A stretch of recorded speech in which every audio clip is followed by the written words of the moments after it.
For more than a decade, FTI has strived to become the leader in the aftermarket performance transmission and converter industry. We've joined forces with McLeod Driveline Components under the leadership of Top Fuel Funny Car pilot Paul Lee, and now have a larger distribution network, more resources, and more power. Come see us in the pits and ask how you can join the FTI family. It's not cheating, it is the competitive edge. The number one source of friction in your engine is not what you think. Piston rings rubbing against the cylinder walls generate more friction than any other part of the engine. More friction and temperature means more wear and less horsepower. Fortunately, the team at Total Seal knows how to reduce friction and wear through innovative piston ring design. If it takes a piston, Total Seal can build a better ring. This is WFO Radio. Hey everybody, WFO Radio for the holidays. How's everybody doing out there? I'm Joe Castello, and we have got a great show for you today, or this week, or this month, or whenever you're listening in the future, because this is not one of our live shows. This is one of our very rare pre-recorded shows. Got together with a couple of great guests. Buddy Hull going to be on the show. Jacob McNeal going to be on the show. And Chris King all going to be on the show as they get ready for NHRA Mission Foods Drag Racing 2024. Where am I? What are we doing? Well, the Project Pontiac is advancing, and that means another trip up and down the state of Florida, headed to FTI Performance Transmissions and Torque Converters to drop off a couple of power glides, drop off a couple of converters, get things figured out as Gary Stinnett is putting together a Pontiac engine, getting ready for the big Engine Performance Expo out there in Piney Flats at Straub Technologies, and they're gonna hone the block. They're going to machine the block, the lifter bores, everything. They're all going to go down as part of the Engine Performance Expo. So we're getting ready for that. That's right. Like the holiday season here in the WFO universe is very different than years past. We actually have got a lot going on. Now, Buddy is ready to join the show. I want to tell everybody about the people who make it possible for me to go WFO, like our Patreons, by the way. Like I want to shout out the Patreons right here at the beginning of the show. This is the VIP Listener Club.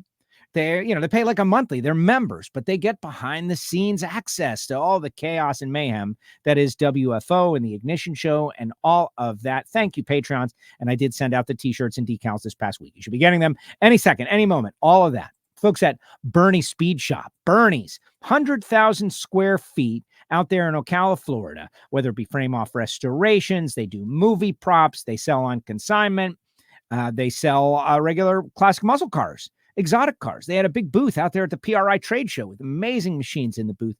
Go to Bernie's, BURNYZZ.com. Check out the inventory. Fantasize about what you might have. If you were going to drop some money on one of their cars, I am thinking about selling the old GTO up there through consignment at Bernie's. So check them out, Bernie's Speed Shop. You heard a little bit about the folks at Total Seal Piston Rings, the leader in ring seal technology, Hartford and the crew. Great job at PRI. Check out the Hidden Horsepower podcast. But if you need rings, that's where you want to go. Of course, the folks at FTI Performance Transmissions and Torque Converters, definitely heading their way. And then there's Gary Stinnett's brand new product, Foggit, year 2. Oh my goodness. This product is, it's catching a wave. People are realizing that when your engine is running, an internal combustion engine, any ICE engine, I like using the word ICE, internal combustion engine, it's creating acids and all kinds of corrosive elements inside the combustion chamber, and it doesn't all go out. And then when condensation hits the inside of the cylinder walls, that kind of rolls right down your cylinder hone and destroys it at the microscopic level. You've got to stop that. And you stop it with Foggit. They're an Amazon choice product. Go to Foggit directly, and you can definitely arm yourself with something that will put a stop to your cylinder corrosion. And you don't have to go far to see some inside a cylinder wall pictures that will scare you straight. Simple as that. And then there's the folks at Phillips Connect. Phillips-Connect.com. One of our listeners came up to me at PRI and was like, Joe, I work at a tire business and I think we'll be great. Immediately, we got him connected with the folks at Phillips connect.com. So if you want to email me, Joe at WFOradio.com, I will put you together with the folks at Phillips. Later on in the show, we'll tell you about samtech.edu. Later on in the show, we'll tell you about Frank Hawley's drag racing school. And later on in the show, we'll tell you about Marvin Rodak and Rodak's coffeeandgrills.com. You know, I have to click everything twice. Click everything twice. Hopefully I won't have to click this guy twice as we bring on Mr. Buddy Hull. What's up, buddy? Merry Christmas. Happy holidays. How are you? Big Joe, thanks for having me. And I'm ready to go WFO with Joe. We're going. That's it. That's for the title. Buddy Hull, Jacob McNeal, Chris King go WFO during the holiday season. It was a big PRI for you. You told me you had something in the works, but you didn't tell me what. I talk about coming out of left field. I think it's maybe a more surprising announcement than the Tony Stewart deal. I was surprised about Tony. I was, but I had no idea you'd go funny car racing. I think it's going to be cool. You're going to stage up against the likes of John Force and Matt Hagan. I think your personality is perfect for it. Tell me how this came together. Yeah. Well, first of all, thanks to Jim, Diane, and John, for the opportunity. But, I'll start off by saying, you mentioned something. My personality fits funny car better. So does my body frame. I'm really not best suitable build-wise to drive a top-fuel dragster. So, and much more suitable for funny car. I started my career off with the engine in front of me and fuel alters. And so, I'm kind of getting back to my roots, which I'm super excited about. And most certainly, I do believe we caught a lot of people out of left field with moving from top fuel to fuel funny car. And there was zero talk of it. And I think it's because we didn't talk about it until after the season was over. It came together pretty quick. Really the stars aligned. And I've always said, and I've always believed everything happens for a reason. And so, when the Dunns reached out to me and offered me the opportunity, I already had some other things in the works with Jacob McNeal. Some of them were carryover from last year.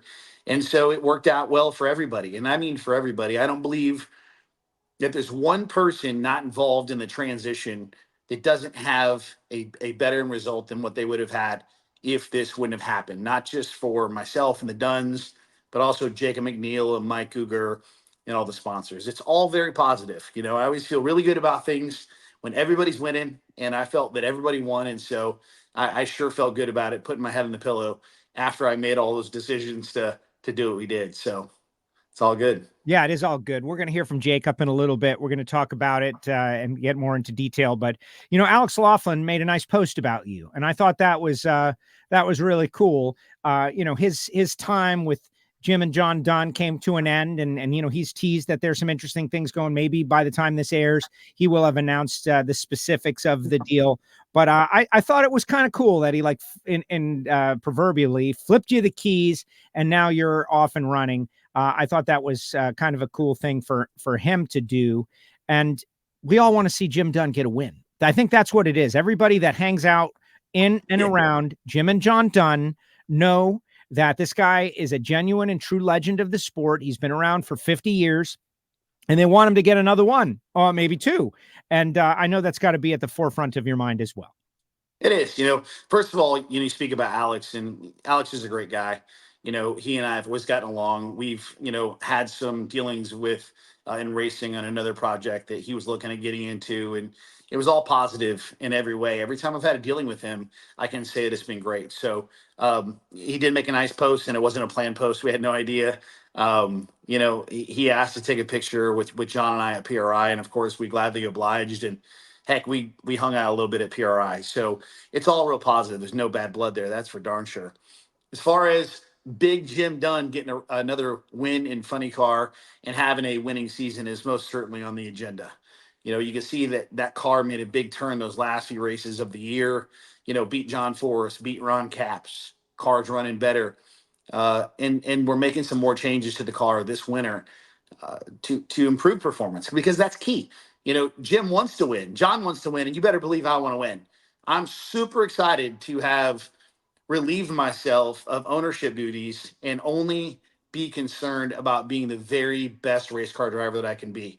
You have to know that when you're the team owner, and you still sometimes work at the car at the shop, you transport the car, you drive the car, it's a lot to think about. And it's not a distraction from driving, because that would be a bad thing to say, but it's simply I'm relieved from a lot of my duties so I can be the best race car driver I can be. And so I'm expecting more out of myself this year than I've ever expected out of myself. And that's going to be great for me. I love challenging myself. I want to do a great job for Big Jim. I know what he expects. He's very clear with me about how he wants me to drive the car. The way he asked me to drive is synonymously the same way I've always driven within a certain extent, because my foot has always been connected to my wallet. And so I plan on taking care of their car just like I take care of my own. I promise I will. And I promise that I'll be the best race car driver I've ever been in 2024. I'm fully committed to that. That's exciting. It's exciting. Well, so first of all, don't say that your body doesn't fit a top fuel dragster, because maybe in 2 years you'll be going back, right? Like, you don't want anybody thinking that. You can handle it. It won't change, man. I may. I mean, you never know, right? You never can predict the future, but that won't change. I'll still have to shoehorn myself in a top fuel car, and I can. And I did it. I did it for a lot of years, and did it successfully, and it didn't bother me. But certainly it is a lot more comfortable for a guy built like me to sit in a fuel funny car rather than a top fuel dragster. There's no question. The world champ, right? He's a big guy. I don't know if he That's can right. lift as much as you can or could at some point, but he's definitely a big guy, and he won the world championship, and it'll be interesting. So how did, tell me about the phone call moment. Like, how does that happen? When does this happen? Whatever you can share with us. I know everything is not public domain, but that had to be pretty surprising, because I know we spoke at the Stampede of Speed. You had a plan that you were working to get an updated car and go and continue down the road you were going down, but this is a hard left turn. Tell me about the phone call and like, hey, we've been watching you, or however it went. That had to be an exciting moment. Yeah. So, I've been friends with John and Diane and Jim for a long time, right? We're in the same circles, so you know how that works. And I've always, given them high respect in the industry. I've always actually paid attention to what they do and slightly modeled a little bit of what they do into my program, because they've done a great job at gaining sponsors and rotating primaries. And so I've watched that very closely. They were obviously watching me very closely as well. And John dialed the phone, and it was very cut and dry. It's very straightforward, which I can really appreciate about how they do business.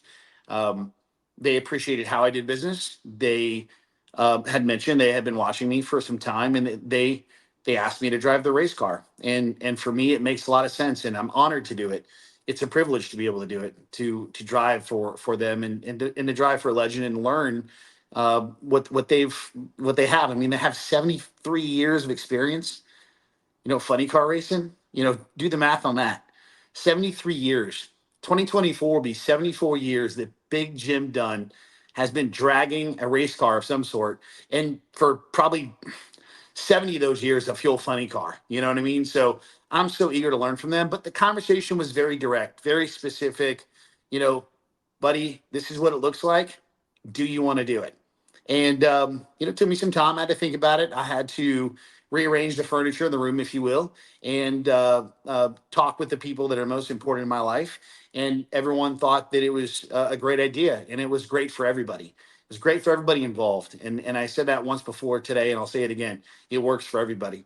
And for us to be able to work together and work towards some goals that we've already set as a team between myself and the Dunn team is something I'm super excited for. We're not just looking at one season. We're looking for, we're already looking out to 2025 for sponsorship. So.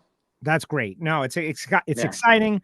And it's good that they recognized what I think we all recognize, right? Like, you've been around for a while, but really not that long. It all depends on how you want to look at it. But everyone has gotten to know your personality and the positive attitude, right? And that goes a long way. Plus, you've shown you can drive the race car and take instruction. So it's pretty exciting. Let's talk about the Jacob McNeal side of things. He's going to be joining us on the show in a few minutes.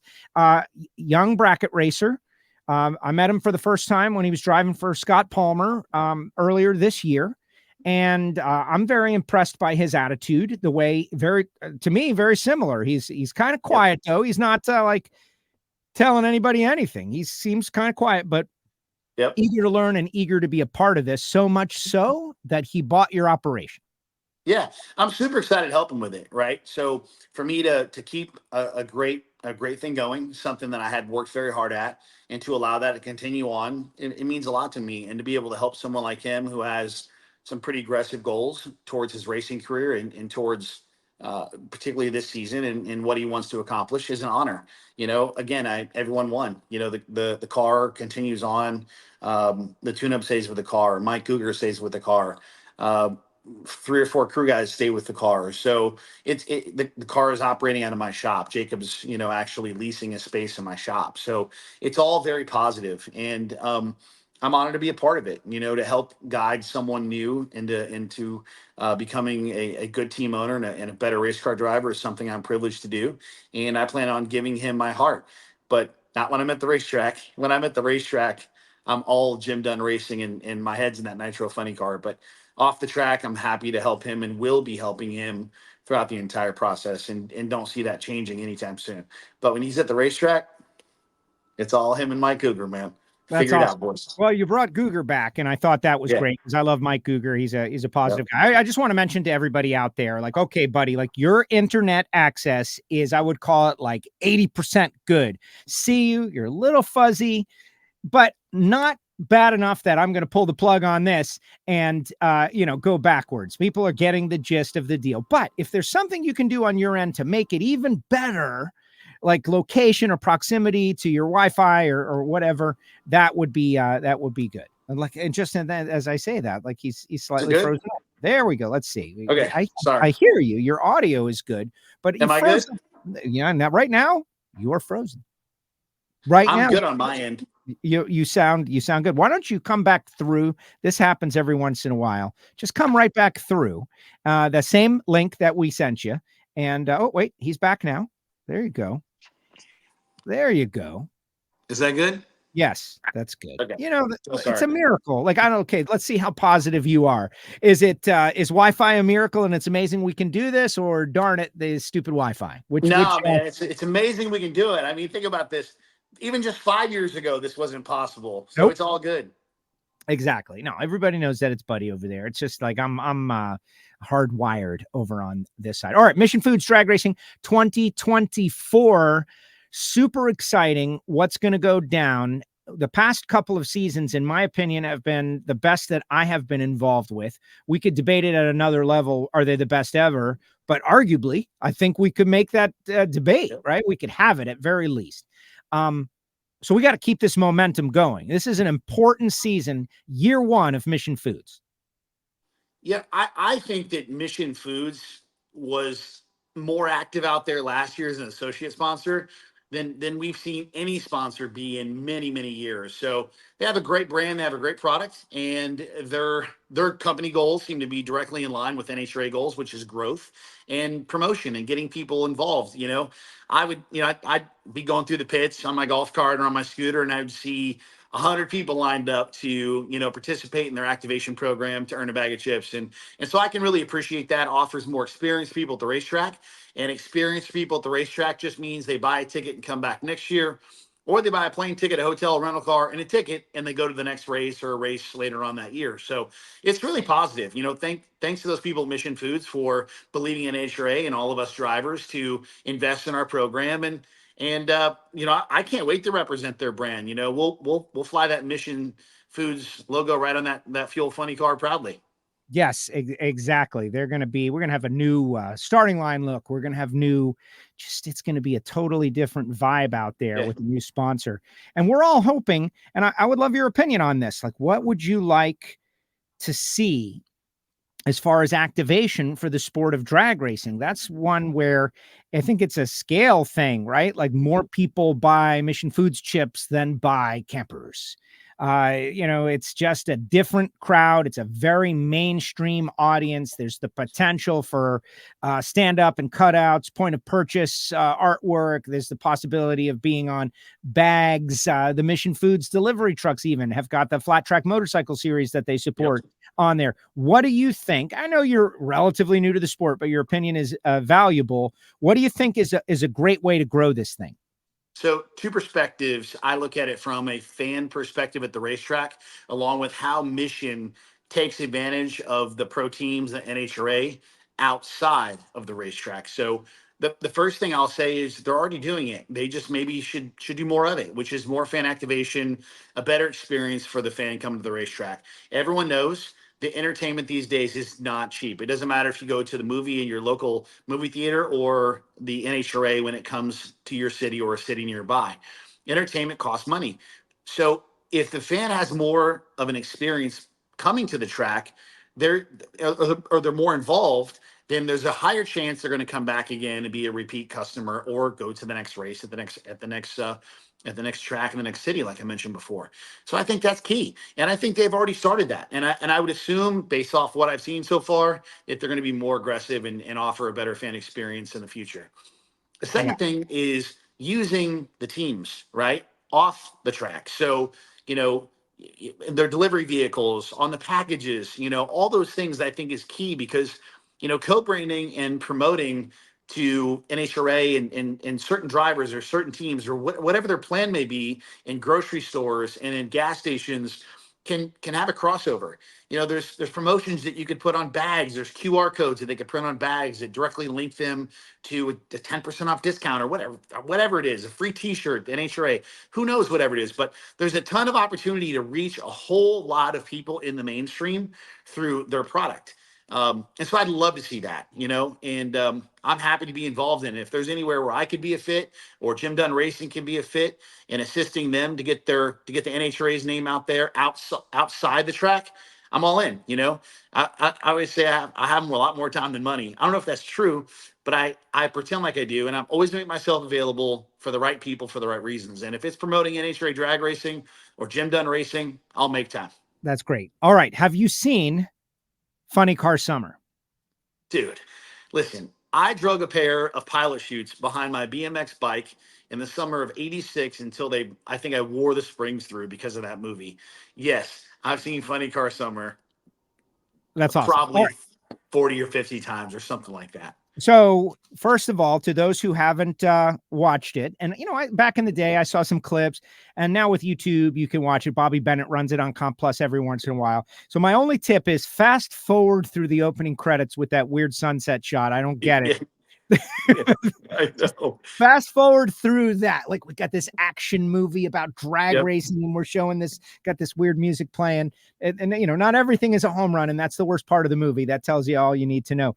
But talking to Jim when he was young about where he's going to be in 2 years. And he's like, I'm not the kind of guy who thinks that far ahead.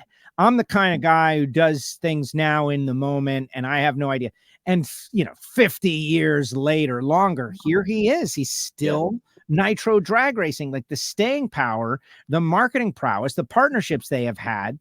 Like, I don't know. You're really going into a situation that has a lot of upside potential. For sure. Big Jim he cracks me up. I'll just say he cracks me up. He is a everlasting nitro burner, right? Kind of like the Energizer Bunny. He's the everlasting nitro burner. This guy lives to drag race. Everything in his life revolves around the race car. Everything from how much rest he gets to things that he doesn't do in his social life to have the energy to be able to go drag racing. Everything that man does is revolved around that nitro funny car. So yeah, he's a character. And going back to the movie The Funny Car Summer, I remember that, how he discussed what he's looking for is tomorrow and not really looking that far ahead. Well, not looking that far ahead, I don't think was a direct correlation to his commitment to the sport. Obviously he's committed, and those relationships he has with sponsors such as Moon Eyes, that has been, in my opinion, forever, right? As long as I can remember, since I was a little kid, they've never gone away. And it has everything to do with his commitment to the sport and holding up on his end of the deal for all his marketing partners. All right. So let's bring on Jacob McNeel, and I want you to hang out, buddy, as long as you want. Chris King will be next. Like those guys. I don't want to be with those guys. Are you all kidding right. me? Well, so who knows what you got to do? Maybe you got to mow the lawn. Who knows what you got to do? But let's bring on Jacob. And like this guy, I feel like his Top Fuel debut was pretty strong. The guy had some good moments. Oh man, everybody's jacked now in Top Fuel. Like once upon a time, not so much. Nowadays, everybody's like all swole. Look at this guy. We got to get you on a program, Joe. Let's go. help me, man. Help me. How do I get everything from the stomach into the muscles? I don't understand it. You got to hit that gym. I got to do stuff. What? All Yeah, right. that's the hard part. You can't just go look at it and hopefully you look better. Why not? That would be so much better, guys. It's not that. I'll go to the gym. I like the idea of how I feel after I work out, right? Like I like it. I was in a groove this year for a while, but then some stuff happened. But it's not that. It's the eating while on the road. That's the thing that kills me. Like everyone, Galvin and Logan, let's go get a meal. Next thing you know, we've had a 5,000 calorie meal. It's tough. Yep. Yeah, you know what I do? I'll tell you, it's no secret. I eat a lot of meat and cheese and fruit and water when I'm on the road. I don't necessarily have many meals. I choose foods that are going to fill me up, that are low carbohydrate and that are healthy. That's how I do it. Otherwise, you're right. It's the same. I mean, we end up at a cheeseburger joint or wings or a steakhouse and have this huge meal, and then next thing you know, you're putting on weight. So that's how I cheat it. I got Googer on that program. He would always make fun of me for a while. I'd go into the truck stop or the gas station. I'd walk out with those little, those packets of cheese and meat and a couple waters and another beef jerky, like the biggest one made. And he's like, "Why do you eat like that?" I'm like, "Well, this is why, Mike. It's the only choice. I'd rather eat this than the Hot Pocket or the piece of fried chicken that's in the warmer, behind the counter." So that's what I do. So there you go, Joe. There's your fitness tip of the day. I love it with Buddy Hull. I look like a potential segment in the future. All right, Jacob, how did this deal come together? You and Buddy. I know we were all together at the Stampede of Speed. That's kind of why I'm wearing my Stampede of Speed hat and just hanging out for the week. There was a lot of time just to relax. It's really great to be at the track when not under the gun, so to speak. Qualifying session coming up, but you had made some runs in a fueler, and now you have your own operation. From what I understand, you're going to run hopefully 10 races. So why don't you lay it out there for Buddy and myself, and then we'll get into a little Q&A about it. Oh man, without Buddy, it wouldn't even happen. Like he's kind of been my mentor over all of it and stuff. So like the 10 I had, we kind of all sat down one day, me, him, Googer, kind of looked, thought these races could be best. These would be with the best outlook to get us on something, our best media, our best there, where we have the best chances with the conditions to be here and all that kind of stuff to have an actual successful season coming up. Wow. And like you're diving in on this deal, right? Like you made the decision, this is where I want to be. And you bought a car and you got Mike Googer. And that shows me that you are convinced that Top Fuel is for you. Yes, sir. I do feel like when we first ever met with Scott, I kind of got thrown in the deep end of the pool, trying to how to swim. Now I'm in the ocean, this little shark trying to swim with all these big sharks. And it's man, I feel like it's where I belong, man. I love it to death. There's you've seen, I've bracket raced, I've raced everything you could imagine. The most I feel at home is in that Top Fuel car. Wow. And, Buddy, like what lies ahead of Jacob? You guys are both on the same journey. And I don't know if you'd say you're a mile or two ahead of him a little bit. You've had some experience. What does he need to know? Like, what can you share that will help him get to where he wants to be a little quicker? Well, we've set him up for success. There's no doubt. He purchased something that was proven to go down the racetrack and run in the 70s, and is actually going to have a better race car than what I had. It's at Murph's right now, getting a new front half put on it, and major changes in design to that front half of that race car. So he's getting a better race car than I had for the last 2 years. There's no question about that.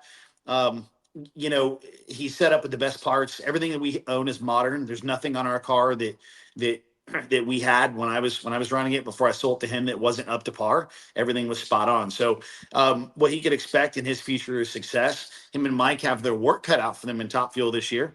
I think that my Lord, it's just like everyone wants to go Top Fuel racing now. Whatever, it's cool, but it's certainly going to force them to become better. He'll become a better driver this year with getting more runs under his belt. Mike's going to become a better tuner because he's carrying all of the data from last year to this year. And so they're both on a really, really, really solid path. Jacob has proved he's great at the starting line and keep the car in the groove. And anything outside of that, I'll help him with. I'll help him, understand the car better, or whatever needs to happen. It's super important to me that those two are successful. In my life, what I have learned, and sometimes what I always have not experienced, and I'm not talking about in necessarily in drag racing, but in my life, is at some point, some people didn't give me the best advice or offer things to me that truly were going to help me be successful. And so I had to figure that out the hard way. Well, what I am trying to do with Jacob is not put him in that kind of spot where he has a formula from the word go, that if you just do this with this car and these parts and this tuner and these crew guys, you'll have a shot at winning right away. And that's my whole goal. I want to be involved, obviously not at the racetrack. I can't be, my mind has to be in the seat of that Nitro funny car for Jim Dunn, but off the track, I'm committed to making sure that they're successful. I just feel that's the man thing to do. And so I'm committed to that. And, I think those guys are going to kick butt. I really do. I can't wait. I hope to make as much time as I can to come up there to the starting line to watch them make their runs. And I want to see that thing kick some butt. That's what I want to see. I want to see that car run a 60 this year. I want to see Jacob win some rounds and set some personal best. And wow, that will make me as happy as probably, well, no, winning in the funny car, that's going to get me going, but I'll be really happy for those two guys. They both are great people, so I want to see their success. So on that note, Jacob, and I think I know this, but everyone maybe doesn't know it. And maybe if they're not supposed to know it, you just put tell me not. But they're going to run the car out of your shop or wherever you kept it, buddy, right? Like Jacob, yeah. Where's the car going to live? In Dallas. We have a big Wednesday where our whole crew gets together for the first time. We'll have a big video, kind of release everybody in, who's all on the team, what we're doing, where it's at. But it's going to be originally where Buddy had everything, and we'll have everything still there together. That way that nothing really changes how the team operates. That way you don't have to make big moves. We're going to move it here. Everybody has to get comfortable here. No, Mike's still in the shop working. We're supposed to be. The crew guys are going to be where they need to be. And all the new guys coming in, everybody that's on the team literally lives within almost an hour. So we're all homegrown, cornbread fed Texans all together on this team. So it's all going to be based where it was always been. That way it doesn't leave home. We're two Texans racing together. So, man, it's going to be a pretty good deal. That's exciting. One of the things that I always say kind of took some of the edge off of drag racing was when everybody moved to Brownsburg, and I understand why, but the concept of having your hometown top fuel team like we used to have here in Miami with Daryl Gwynn. Yep. That was it. We had a top fuel team from Miami. We got a football team called the Dolphins. We got a top fuel team, Daryl Gwynn. That kind of went away, and now everybody is Indiana's home team running out of Dallas. I think there's some potential there to get some people behind you. Talk a little bit about that, Jacob. Okay, you're going to go 10 races. You're on your arc for driving. You got Buddy as a mentor. What do you need to do next?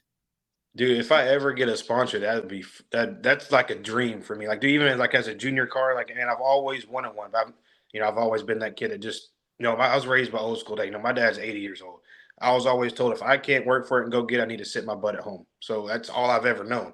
So I've got his girlfriend, Maddie. She's calling with me. She's helping me every day. Hey, we need to do this, put this in line. We can go visit these people and do this. And dude, I'm really in a set line for getting my first potential sponsor this year. So, dude, that's a really big, big goal for me. Wow. Buddy, you're a positive thinking kind of guy. What do you think of, Jacob's attitude? Obviously you like it because you guys have chosen to work together a little bit, but he's bringing it, I feel like. No, for sure. It's like this. I didn't have to sell my race car to anybody. It could have stayed there parked. It didn't cost me $1 sitting there. Right. I could have front halved it and parked it in my shop. I could have rented it to somebody. I could have put it out there 3 or 4 times, rented it to somebody, and technically made some money. Well, I think what I did, it should prove where my heart's at, not just for, really for everybody, for the sport, right? To keep a car out there 10 times rather than 3 or 4 times helps grow the sport, puts another team owner and a driver out there. It keeps Mike Guger out there. My heart is all in NHRA drag racing and anything that I do.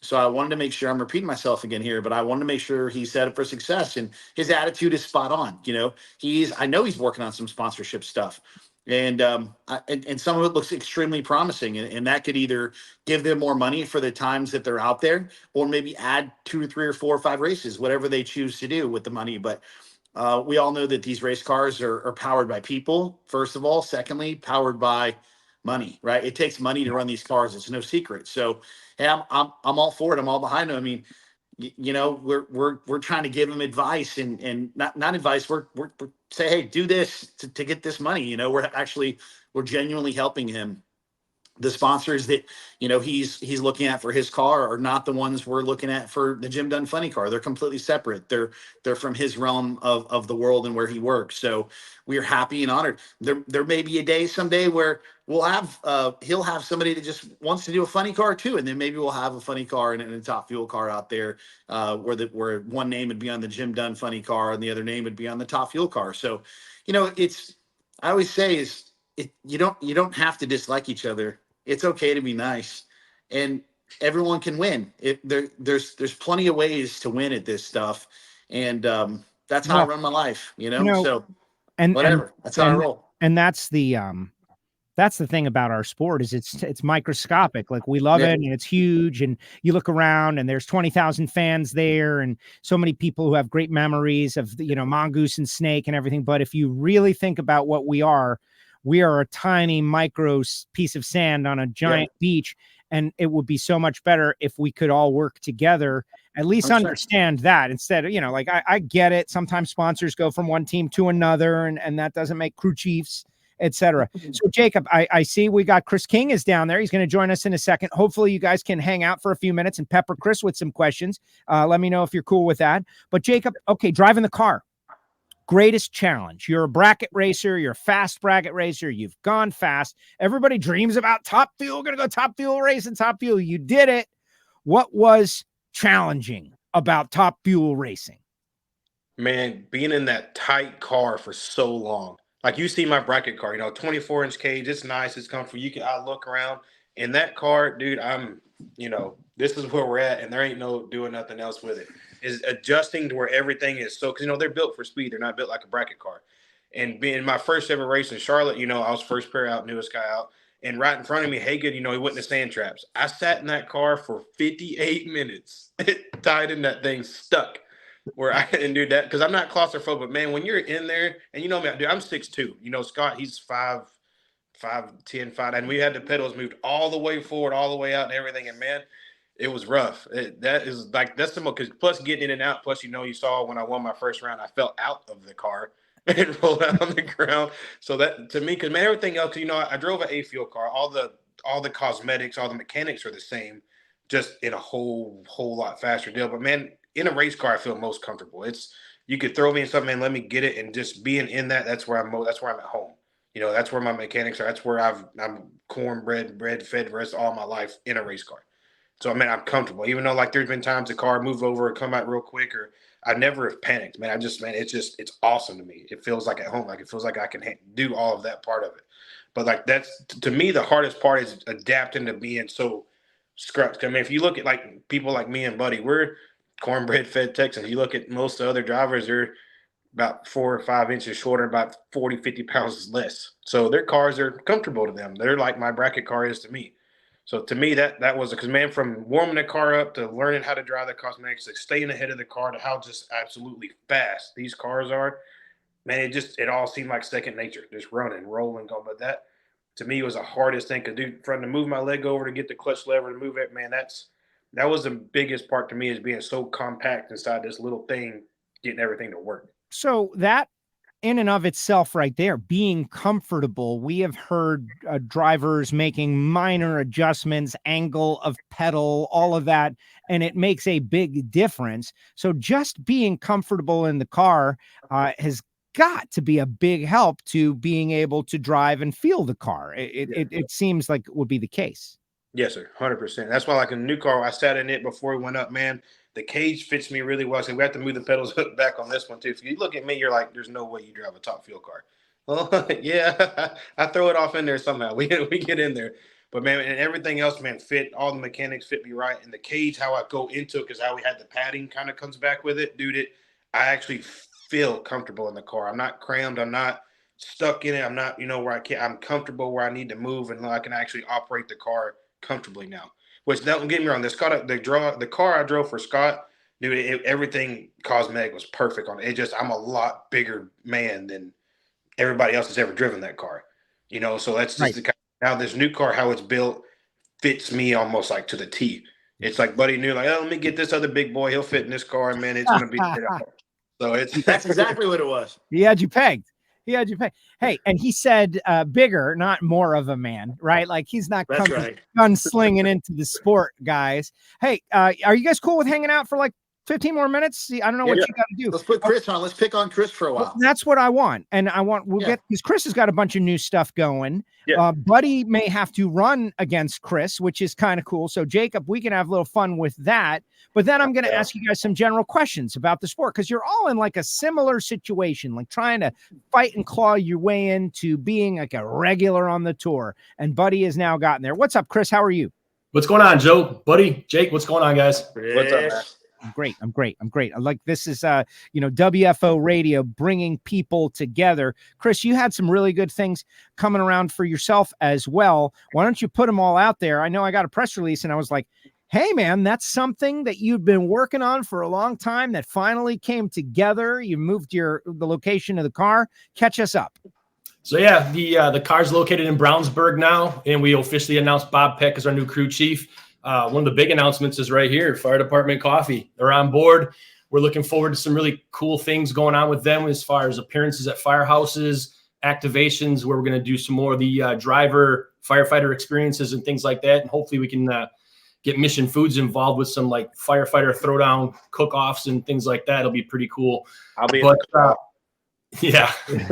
Well, and that's the Fire Department Coffee, folks. They did. I'm looking around because they got me this beautiful mug that keeps the coffee hot or cold, depending on you want it. Like they have really dived into this deal and appreciated what's going on with the NHRA community, the fire department hero each week that we honor. Like those are some very heroic and serious individuals, and this program seems to be really rolling. It makes perfect sense, Chris, that they would have you, a firefighter, involved somehow. Absolutely. And that's something that Luke and I have talked about for a long time, even before they were involved in the NHRA. Our relationship goes back to when they started the company, just as firefighters being local here in the Chicago area out of Rockford. But the timing finally worked out right where we could bring them on board to help us out and also open the door for some relationships with Antron. So we're excited about that and see where the future holds and what happens and what we can build with it. But they are very happy with what they've done in the NHRA and the fans' reception to them, the drivers' reception to them, and just everything that's going on. So they're looking to go full bore ahead in the future and do as much as they can. Excellent. Okay, so where are we making our season debut, Chris King? Well, I was hoping to go to Gainesville, but Bob called me the other day and found some things with the car that he wasn't quite happy with as far as safety concerns, just upgrades in the chassis and braking system and things like that. So we're going to focus on getting the car 100% perfect and safe, first of all. And then, if we can get it pulled off for Gainesville, we're definitely going to try for Gainesville. But if we don't make Gainesville, then we're going to shoot for Charlotte. But we want to do an early season race if possible. And then we'll take a couple weeks off, regroup, and get ready for the Midwest swings and do what our normal schedule usually is. So there's a lot of unknowns right now, but we're picking away at it. And having Bob and the guys down in Brownsburg involved is making it pretty seamless, actually, because there's so many resources there and a lot of good people helping out. He's got Medlin helping him out. He's got Brian Karate. He's got Guido, and the car's over at Johnny Lindbergh's shop. So Johnny's working on it. And when he's not available, because he's got prior commitments with Paul Lee, then Nick is coming over from Precision at night and helping out doing things. So we got the best of the best working on this car, trying to up our game just so we can be competitive. So maybe I can give Buddy a run for his money in his funny car. Oh my goodness. That's exciting. So as you guys are all talking about this, first it was Buddy, then it was Jacob, and now it is Chris.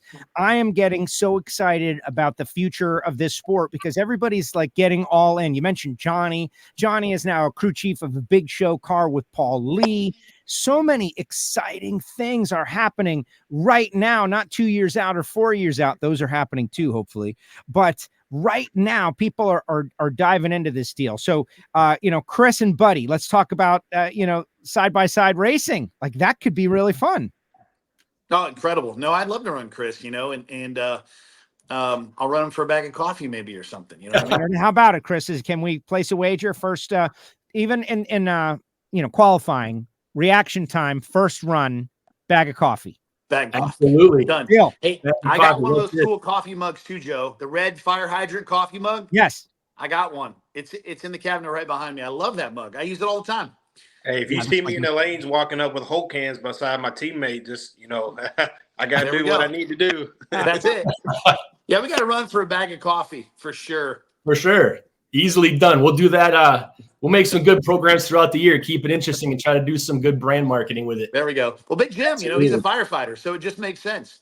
The cool thing about it, too, is, everybody knows Jim Dunn's the original OC firefighter racer. That's it. And, having Buddy drive for him is kick ass, man. I hope they bring the Fireman's Quickie paint scheme and do some work with that, because that was really cool to see. It was. But, I'm trying to be the second round of the firefighter racer. So, we get some fire department coffee. I'm sure Big Jim will have a cup too. Oh, yeah, he will, for sure. If you win it, buddy, we'll see. That's right.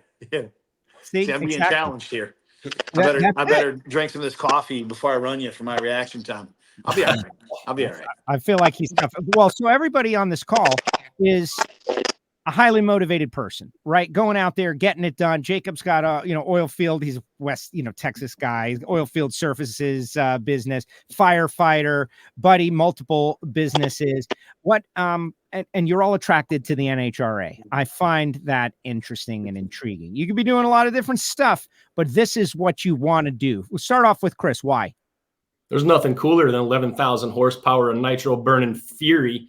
I like being on fire at work. And, unfortunately, I can be on fire in a race car. So it's an adrenaline rush. I'm an adrenaline junkie. And let's face it, F1's cool, IndyCar's cool, NASCAR's cool. There ain't nothing cooler than a nitro car. And anybody who goes to a race will tell you that. So I'm in it because I'm addicted to it. I got hooked when I was young, going to Great Lakes Dragway, growing up watching small time, street racers all the way up to the big shows that Broadway Bob would do when they would bring in the nitro cars and the monster trucks and the car crushers. And he would sit on the front of the Green Mamba jet turbine and burn cars strapped to it. So, drag racing's it for me. I wish I could do other things, but like these boys, I'm built a little bit bigger than most drivers. I'm 6'2", 2.25, so there's not many little Indy cars or things like that I'd fit into, and I barely fit into my funny car. So what else can you do except go fast and have fun? Yeah, motorsport for big guys, drag racing, right? Right. Buddy, we've already heard. What about you, Jacob, though? What draws you to this? Is it like your family? Is this something you got started in because of your family, or you just went to drag racing because it's badass? Because I have a screw loose and hate money. That's the biggest thing. No, man. Have you ever seen that movie Talladega Nights, Ricky Bobby? Yes. Picture me as a kid, but in drag racing, and that's really what you get with me, man. I've always been with it my whole life. I've always wanted just to go fast, and I've wanted to win. I'm competitive. I don't know if I can do a burnout and say I'm number one in the field like he did in the movie, but that's just what I've always wanted to do. Like at school, everybody always had their things to talk about. I was that nerd in the corners talking about, hey man, I got a race car. That's all. That was my thing. So that's all I've ever wanted to do was drive a race car and be a professional. That's all right. So I would like to ask you guys each a question, but I'm going to end it off, and I'm telling you this in advance so you could think about it while you're answering my question. I'm going to have you guys ask someone else a question. Like Buddy, you could ask Chris a question or Jacob a question. You know what I mean? It's kind of mix it up, right? Because I don't know what it's going to be. Unpredictable. Who knows what you may ask, and vice versa. Jacob and Chris, you guys and that's how we'll wrap the deal up, right? Because we're coming down the stretch now. This has been amazing. But Chris, your outlook for the future of the sport of drag racing, you're getting involved. You must feel pretty confident in the direction it's going. I asked Buddy a little earlier about Mission Foods and what they bring to the table for the future of drag racing. How do you see it? I see it nothing but good things. Mission's already done great activation and shown their interest and actually gotten a great response from what they've done, which is why they jumped on as title sponsor. I see the future being very, very bright. You got up and comers like Jacob and Buddy and me coming up. And that's what you need in this sport. The next generation of guys coming, because some older guys, they're not going to be around forever. So it's positive to see new drivers coming in, new teams, new team owners. Buddy was a team owner. I'm a team owner. Jacob's now a team owner. So it's pretty cool to see this next generation of guys coming, and it's great for the sport. So we got to keep pushing forward. And, the only thing it's tough for us little guys. So, getting on a show like this with you, Joe, and all the push we can get, it helps us out tremendously and gets our names out there. And that's what we need to keep the momentum going. So I'm excited. Everything I got going on is kind of small at the moment, but we're right on the cusp of that wave cresting and making big things happen. So I'm excited. I can't wait. Absolutely. Absolutely. All right, Jacob, the prospect of staging up against Tony Stewart, the guy with such a great resume, and he's really working hard for the sport. There were a lot of people that were, I don't know, we talked about it last week on the show, negative on the announcement. Maybe they said at very best, I heard people say, well, it was oversold, right? And I don't know. I disagree, but whatever. This guy who's won in NASCAR, won in USAC, won in IndyCar, he's world known, world renowned. His opinion matters to a lot of people who aren't drag racers, is out there every day talking about how amazing the sport is and how much he loves being in and around it. I think it's a good thing. But, now he's got to race people, and you're one of the people that he may have to race. Is that exciting to you? Do you view your potential opponents as characters? Do you just run, give me your take on that, like stepping into this pond. Oh, dude, I want all of Tony Stewart I can handle. It might be dumb to ask what I'm waiting for, but like always, to be the best, man, you've got to go against the best. You got to take out the best. And, dude, like I said, I'm probably biting off a lot more than I can chew. I want to race that man. Dude, I'm excited to race that man. That's like, in funny car, if I ever drive a funny, I want to race John Force. I want to be the dudes are legend, man. The dudes are the biggest icon of racing you can ever ask for.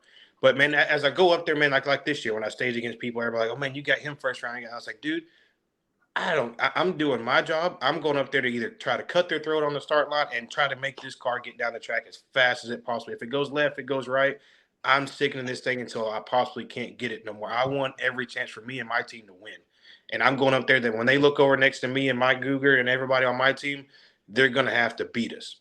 Whether it's Tony Stewart, Tony Schumacher, the winningest guy ever, I want them to be able to look over at me and say, we've got our hands full now. That's what I view as everybody coming up to. They're going to have to beat me. That's exciting. Yeah, and that's the thing, right? The competitiveness, buddy. In the end, like, you were a power lifter. Competitiveness. Like, winning is great, but like beating somebody is maybe even better. And certainly not losing is the best. Like, you want to get out there. That is a drive and a determination that the successful drag racers all have. Buddy. It is. No, it really is. To me, I don't want to say winning's everything, but it's definitely the most important thing. I believe that if you don't have a race car and a team that you feel that you can unload it and have a chance at winning around and winning the race that day, you shouldn't show up. You should stay home. You should stay home until you got the right parts, the right car, the right team. So, it goes back to my powerlifting days. I competed in powerlifting for a decade and a half, and I can tell you this, that there were times where I would have a very specific training cycle, as I would call it, where I would train up to a certain point. And believe it or not, 3 weeks out is when I actually determined if I was fully prepared to attend a meet that I had prepared. And there were many occasions where I had rescheduled myself and found a meet throughout the country 2, 4, 5, 6 weeks later because I wasn't ready. So racing should be treated the same way. Unfortunately, we have to show up at all the races on our schedule. But the deal is, winning is not everything, but it's surely the most important thing out there. If your mind isn't towards winning and you don't want to win, well, then why would you want to do this? Just go test and tune your race car. It costs less. You know what I mean? You got to go out there to want to win. And that's the spirit anyway. I always say that I'm aware of, I don't have any enemies at the racetrack, but every single time I light a top amber bulb, my enemy is the person in the other lane until we cross the finish line. I do not like them up until the point where we cross the finish line. And, if they win, they win. That's part of the program. You can't be a sore loser, but losing does suck. And you got to just learn from your mistake, because you definitely made a mistake if you lost, and try to get better. And I can tell you that Jim Dunn Funny Car, we're going out there this year to win. There's no doubt. I mean, they're Jim and John are working with a few certain people, to step this car up. And we want a car that can run an 80 on any given weekend and be a car that can run low mid 90s all the time off the trailer. So we are going out there to win. Awesome. All right. This is the final question, right? We're going to start off with Chris, right? Chris, you're last on. You can be first to, you may ask a question of either Jacob or Buddy or me, but why would you do that? Right. About anything. It could be funny car racing. It could be anything. It's anything you want to do right now. Chris, you got it. Go. Wow. Nothing like being put on the spot, huh, Joe? I warned you. I think me and Buddy kind of know each other pretty well. We talk a lot. Jacob, I think I met you maybe 1 or 2 times. Don't know a whole lot about you, but you seem like a pretty interesting, cool dude. But Joe, I got a question for you. Me? Yes, sir. I'm putting this right back on you. Thank God. This is a lame question, but if you ever had the opportunity to drive a Nitro car, what would it be? A dragster or a funny car? Oh man. And why? Why? Okay, it'd be a pro stock car. But since you said Nitro car, I just relate to pro stock as a sportsman racer. I always wanted to drive a pro stock car, but that's a different story. I would probably, if I'm going to do something crazy, I'm going all out. So put the body down over the top of me. Oh, I thought you were going to go dragster. No. Sounds a smart man. Yeah. If I'm going to do something insane, I'm going to want to be able to say I did the most insane thing. And the engine is in front of you. Yep. And there's a body on top of you sealing you in there. And Doug Gordon put me in his alcohol funny car once. Now, I know the top field dragsters are the kings of the sport. They're the quickest, they're the fastest. I have the ultimate respect. But I had the body come down on an alcohol funny car, and I felt the experience. You had the come to Jesus moment, didn't you? It really like, I didn't like Buddy, you said I'm not claustrophobic, or Jacob, I'm not claustrophobic. I was never claustrophobic either. There was a bit of a moment like oh boy. Okay. But then I cooled down right away. So I think I would drive a funny car. That's what I would do. But still hope for that pro stock ride out there at some point. But really right now, I just need a super street car to tech in at the Division 2 race in a couple of months. All right, Jacob, question for one of these gentlemen. Go ahead. Oh, okay. Hey, can I be entered in the bet off the first race? Because I want food out of this too. So guys, there's plenty of coffee to go around. Don't worry. Best reaction time. Okay, in order. So the two. Us three? Yeah. All right. So the first race, all three of us are at. Best reaction time, or top 2 would get the bag of coffee. Oh, see, I was going to say the top 1 gets 2 bags of coffee. Can we substitute coffee for me? I don't like coffee. Can we give me food instead of coffee? Yes. I get to pick what chocolate covered coffee beans. This guy wants food. It's unfair that the top fuel car, I feel like, reacts a little quicker than the funny car guys. So do we have to handicap this deal? No. Dude, they're so much closer to the tree than me. What do you mean? Look, I know Justin Ashley can go 29, and the best funny car guys can go 40. It's clutch setup's completely. The car is set up completely different. Yeah, it's just the cars are not set up anywhere close to being the same for the first 100 feet. So right, the top fuel car does have an advantage at the starting line. You're outside. You don't have to lay in the body. All right, we'll work out the details after the fact. We'll give a 10 number spread. So if I'm 20, they have all the way to be 30 to be the same as 10-point spread. Is that, guys, you agree to that? 10 numbers? I'm good. I'm good with it. Buddy, okay. I feel like that's a fair negotiation. And so we'll do it. First race that everybody's at. Okay, so whenever the first race that everybody's out there, WFO Universe, you guys remind me of this stuff. You know how I am. Sometimes I forget. Okay, this is on. It's on. We're doing it. But you still have to ask a question, Jacob, of Chris, of Buddy. Definitely not of me. I've already answered mine. Chris, once you answer a question, you're off the board. What is the coolest firefighting scene you've ever had to encounter? Ooh, there you go. That's a good one, Jacob. Firefighter, backdraft stuff, stories, go. Cool as in gross, or cool as in hero shit? Hero shit. Definitely. You had to slide in there, break a door down, barrel roll over, go through, something that's like off a movie. The one I get the most crap from my wife is a rope rescue we did 18 floors above the beautiful Chicago skyline. A person was threatening to jump, and we went out on the balcony with ropes. I had to jump over a balcony on a 3-foot little ledge and make my way over when this person turned their back and kind of hopped like a rabbit over the balcony rail across this little ledge and into their balcony when they weren't looking, and kind of tackled them and gained control so they wouldn't jump. And that made the news. And when my wife found out about it, she looked at me and she goes, "What the hell are you doing? You were out of your damn mind."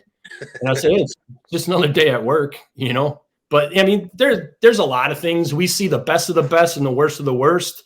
And, you know, there's satisfying days where you make rescues and do things and fires go good. And then there's bad days that happen where you see death and destruction and coworkers don't come home, and it really hits hard. So it's an emotional roller coaster up and down. We see really cool things and high five kind of things. People would look at us like we're nuts. Like, why are they happy? What, you know, this person just lost their house, but they're high fiving. It's because we did a good job or saved something, you know, and people don't see it from that side of it. But yeah, it's very satisfying. You get the ultimate highs, the ultimate lows, but coming racing is kind of my release. Takes my mind off of it. And if you know me, I probably talked to Buddy a little bit more about it before, but I kind of got a dark sense of humor sometimes.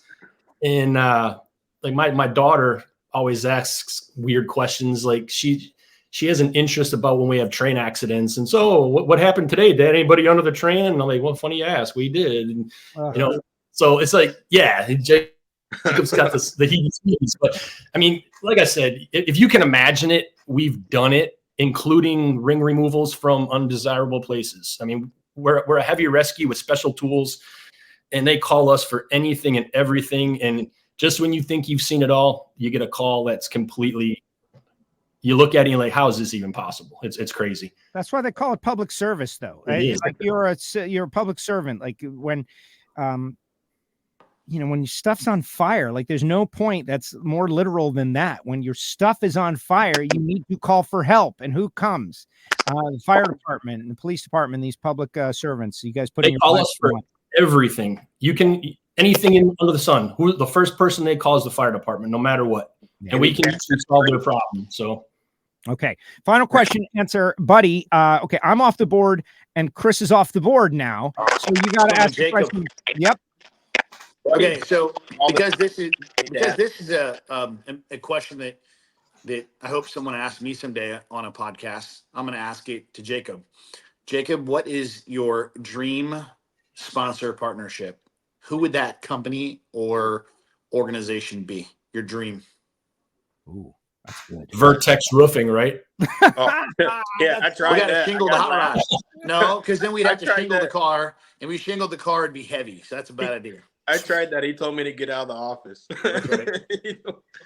Man, I'd have to think of it because, man, there's been, because dude, like to me, I do, man, somebody could walk with me in the track and say, hey, can I put my sticker on your car and I buy you a cheeseburger? To me, I would think they're gone. I'd run their sticker for the rest of the year. Like, you know, so man, my dream, man, pressure's on, Jacob. You got to come up with an answer here. The heat is on. Heat is on. Rip fuel. He's, so GNC. Yeah, man, I'd have to say, man, that's stuff. Like, I'd have to say maybe like since I eat a lot, man, like a big food spot, like one of my favorite places to eat, like Buffalo Wild Wings. Come on the car, have the Buffalo wing on there, you know, something like that. That's cool. That's my favorite place to eat at. Something big corporate, like somewhere I always go and somewhere I can enjoy off the track somewhere too, and be like, why do you like this? I said, I can tell you the menu for number 1 through 40. I can tell you all of it. I don't even work here. All right. Hey, I feel throw a chicken bone out as you're going down the track. I got it figured out, buddy. All we gotta do is dangle a chicken wing in front of him, and he'll be distracted on the tree. Hey, I eat a lot, man. That's the bad part. You look at me like, you know, you're trying to get to minimum weight, right? I'm sitting there eating a fully stuffed, loaded down nachos from the concession stand before first round. So things we have learned. Jacob likes to eat a lot, which so do I. I mean, I can relate, like if nothing else. All right, good job.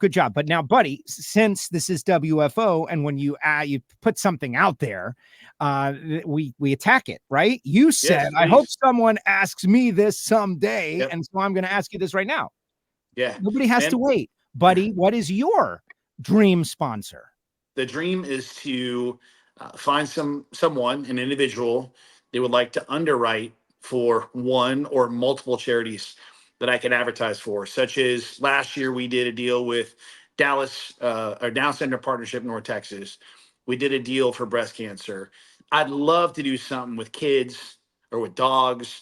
And so the ultimate. We lost Buddy's audio. Come back, Buddy. We lost your audio. There you go. Now you're back. Yeah. So the dream is anyone that could underwrite for charities. I feel good when I'm doing good.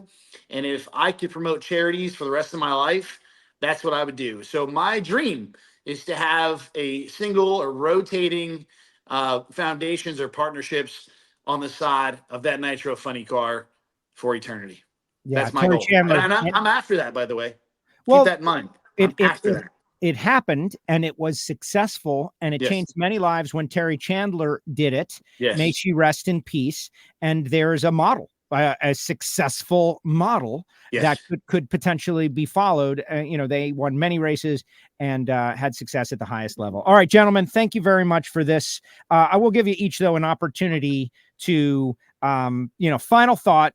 Promote your social, whatever you think the WFO universe right here at the holiday season needs to know to keep up with you guys next year. We'll start with Chris.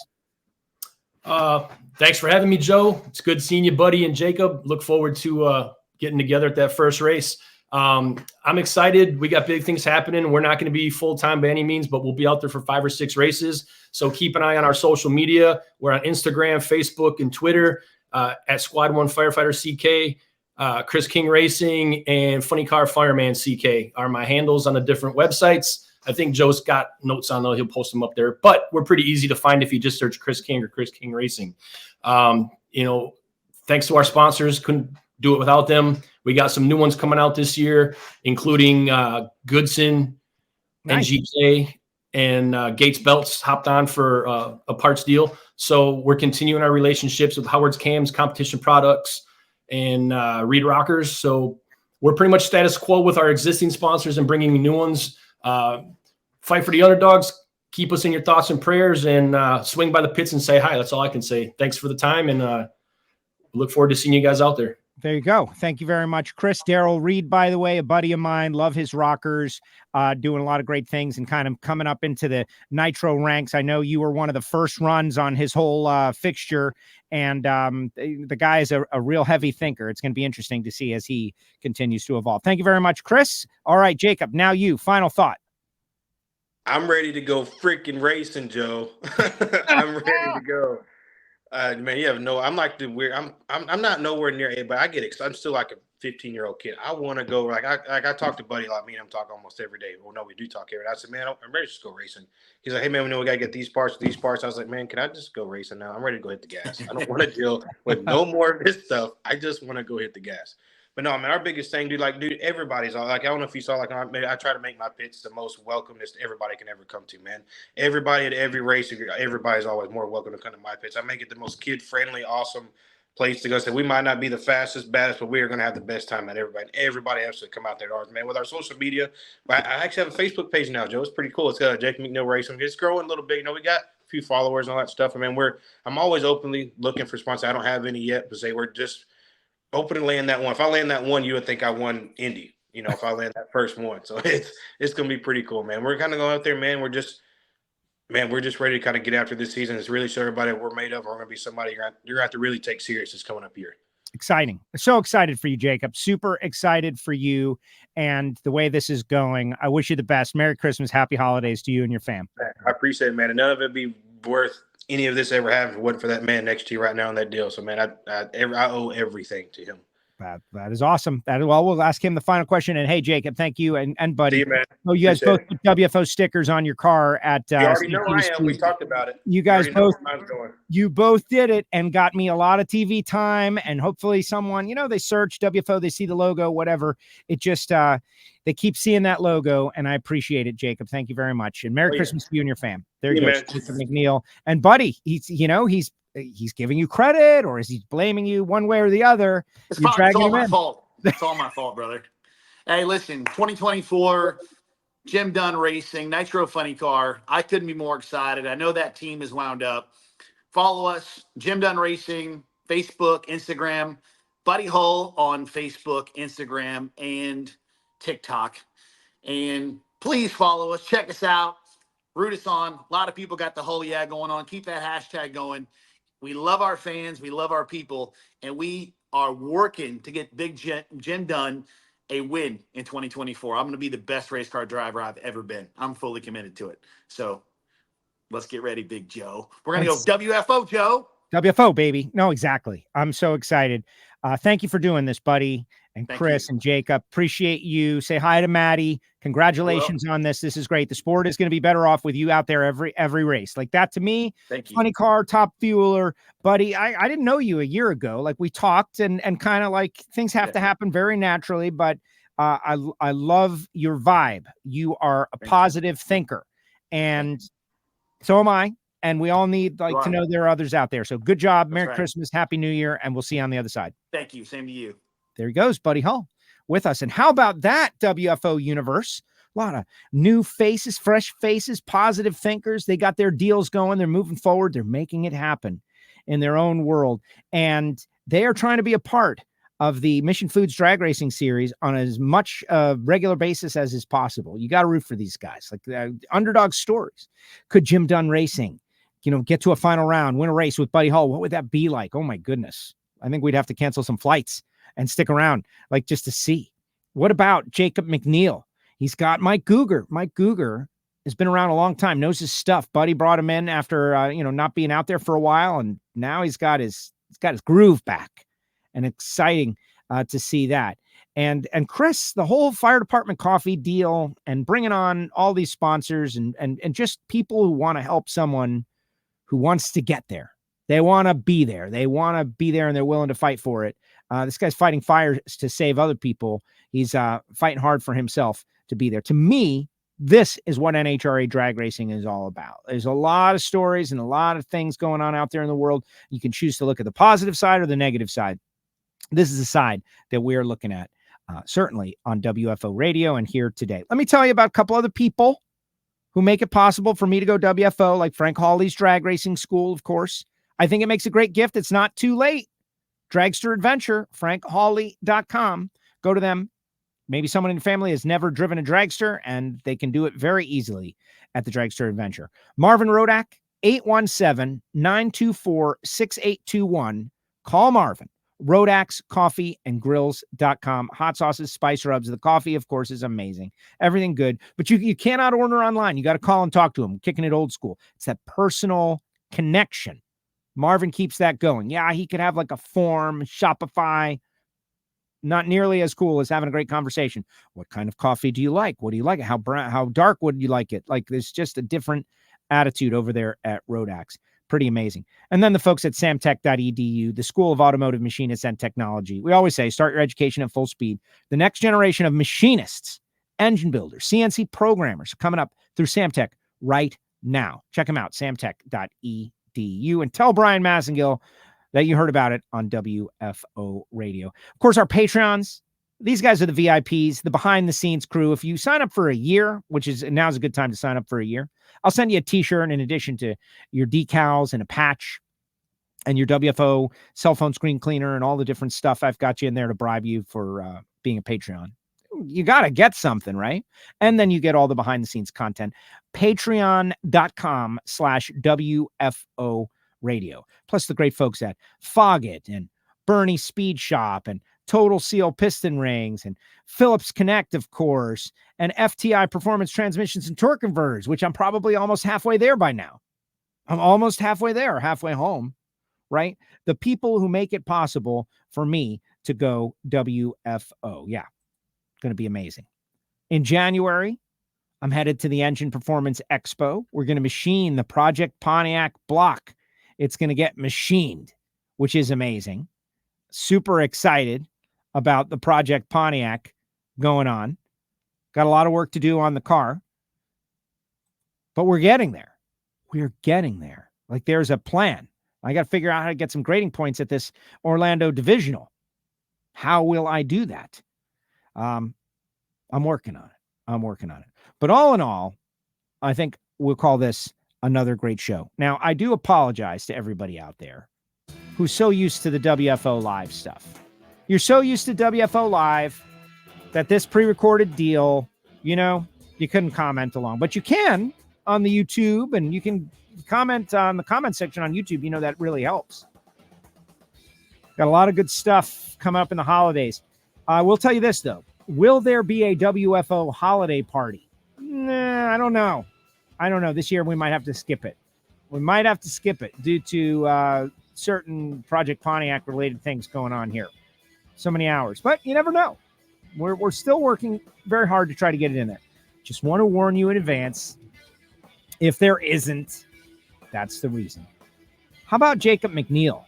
What a positive and interesting character. Buddy Hull, Chris King. These guys like all, working hard to be out there, to go after Steve Torrence, to go after Doug Coletta, to go after Tony Stewart and Antron Brown. Yeah, I mentioned Tony Stewart just because he's the, in the news character. But Steve Torrence is going to be tough to beat in 2024. Doug Coletta, you think they're going to slow down? They're not going to slow down. They're going to get quicker and faster. They finally got to where they want to be. You think they're going to slow down? They're not going to slow down. Brittany Force. You got to have a bounce back year, right? Win the championship, then have a season that I think people would describe it as, meh, right? Brittany Force 2023, meh. 2024, they're going to want to come back with a vengeance. So much going on. I'm super excited. If we don't see each other, Merry Christmas, Happy New Year, Happy Holidays. Best of shows. Follow the social media at WFO, at WFO Joe, Instagram, Twitter, Facebook, X, all of it. And thanks to our guests. Way to go, guys. Merry Christmas. Happy New Year. WFO.